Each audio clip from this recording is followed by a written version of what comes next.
Happy fall, y'all. It is October the something. And it's been 1 year exactly since this thing was first put in the ground. This here is a Sabal Palmetto, sourced from South Carolina. And last winter, I didn't protect it at all. I was gone. We had several nights that were in the teens and the lower teens. No protection, first year in the ground, no time to establish before that cold weather set in, and it's looking good. I'm surprised by this species constantly, and most of the roots were bare too, which is even more surprising.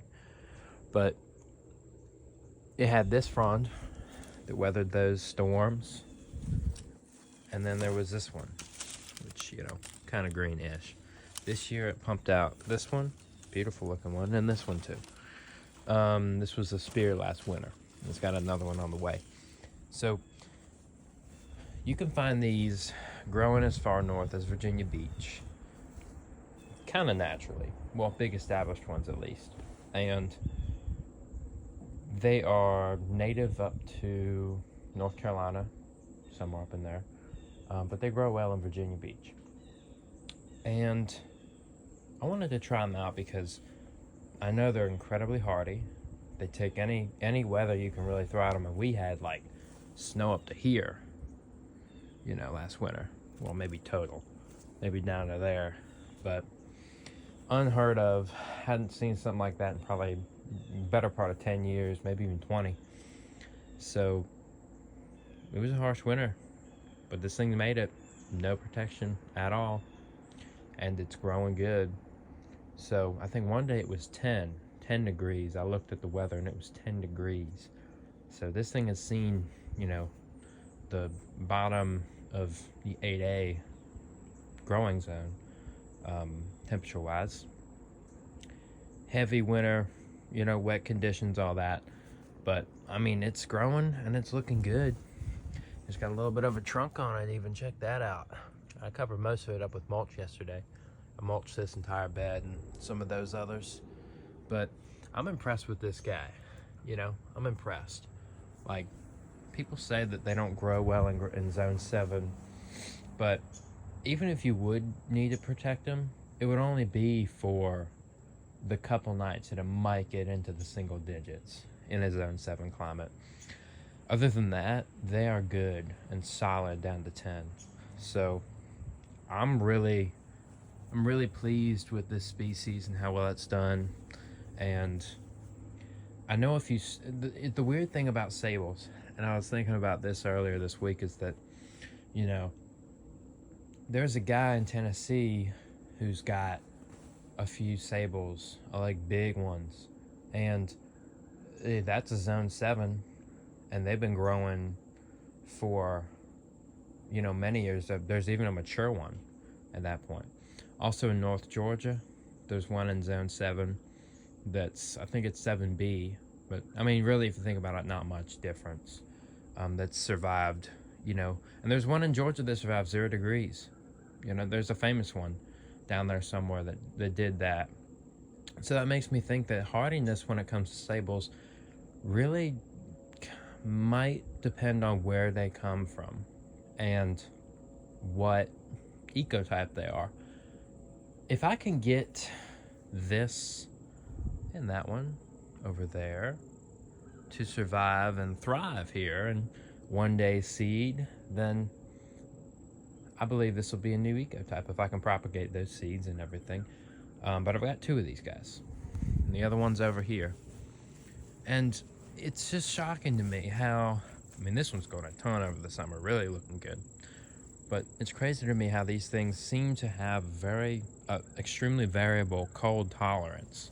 And so you never quite know exactly how cold they can take, because it varies from sable to sable.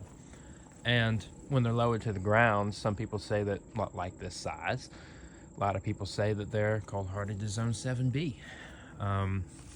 Some even say 6B, which it's a stretch. But bottom line, I'm really impressed with these. And after a year of having one of them in the ground, this is my second one. I put it in May. It's really blown up, which is awesome. I mean, after having them in the ground for a year, through a tough winter, I can tell you, you know, and after 3 years, people say that these things are pretty much indestructible. So we've gotten that one through one winter, 2 more to go, and it'll be tough to kill. I don't intend on protecting these, except for maybe in these first couple years, wrapping them up if it gets below 10. But I mean, the chances of that, who really knows? But it's just kind of incredible to me how a species like this can grow this far north this well.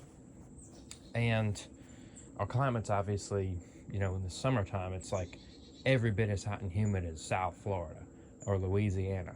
But in the winter, it gets a little cooler, but only by a few degrees from, say, Virginia Beach, where they grow well. Only by a few degrees does it get colder here. I mean, it's rarely ever more than 9-10 degrees cooler here than it would be, say, in Virginia Beach. So that kind of makes me think that, and even Southeast Virginia gets cooler, you know, than, say, on the ocean front. But these things seem to survive.